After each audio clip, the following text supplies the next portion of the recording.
Welcome to the October 27th edition of Metals, Money, and Markets. I'm Rob Goodman from Mining Clips, and with me as always, Mickey Fulp, the Mercenary Geologist.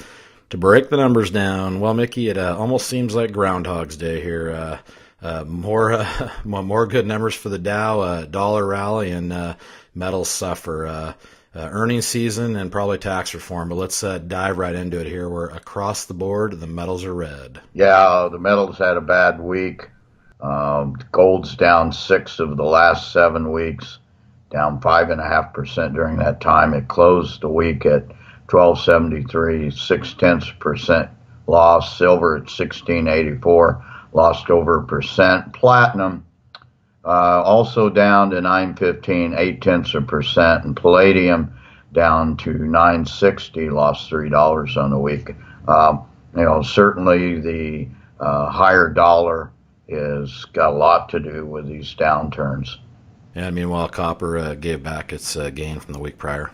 Yeah, copper had a very strong week. It was at 315, above 315 until today. It took quite a dive. It lost 6 cents today, and that's got to be the surge in the U.S. dollar, plus some profit taking.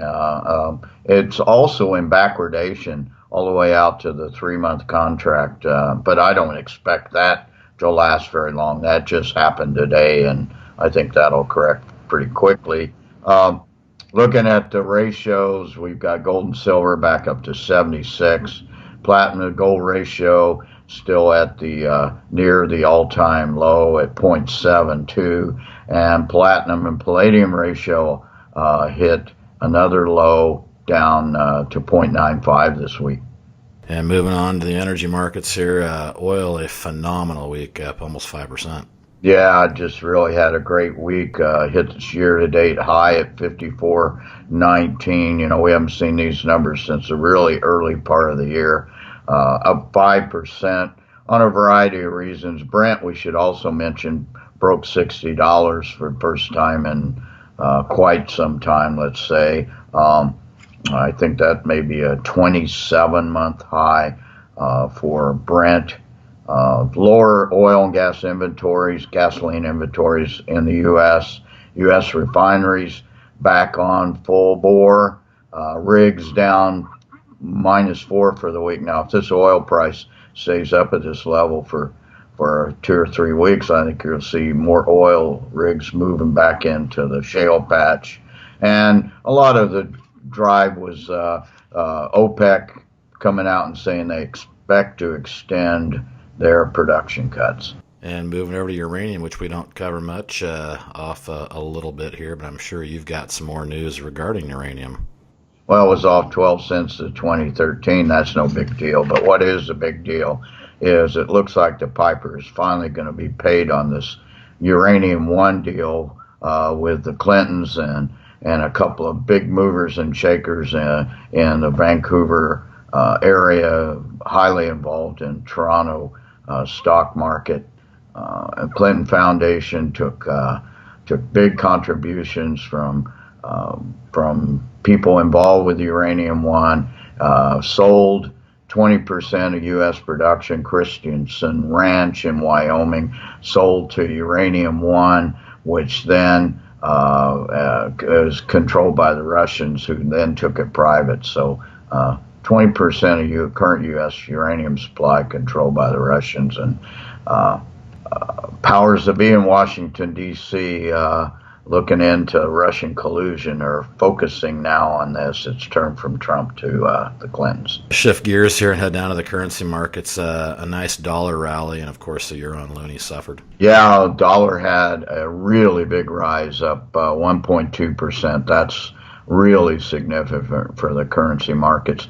Closed a little less than $95 at 94.88. A lot of that move is tax reform. Higher interest rates. The 10-year Treasury bond soared this week, and concomitantly, the euro's down. It lost 1.5%, closed at 116.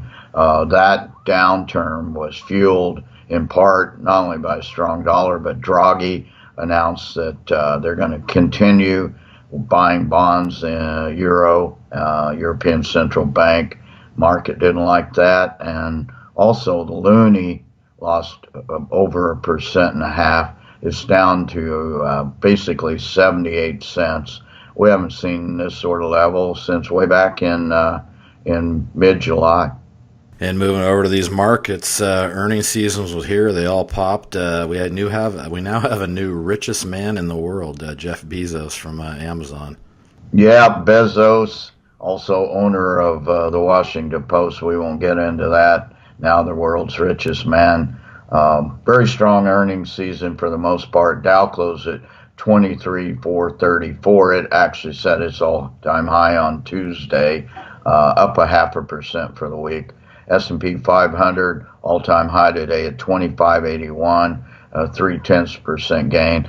Nasdaq surged today. It was actually up 2.2% today. It closed at 6701, up half that, 1.1% on the week, but really driven by tech earnings, Amazon, Alphabet, Microsoft, Intel, et cetera, et cetera. Very strong Q3 earnings, and that index just popped today.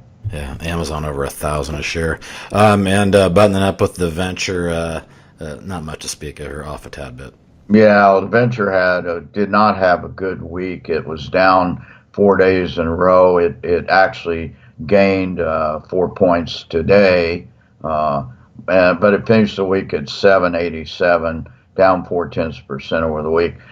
Curious, we saw much stronger volumes this week in the 90 plus or minus 90 million share range, up considerably. I think what we're seeing is the beginnings of some tax loss selling here with these high volumes and the market going down. Okay, Mickey, as always, appreciate the insight, and we'll check back with you next week and see if there's any more news on this tax reform. All right, thanks a lot, Rob.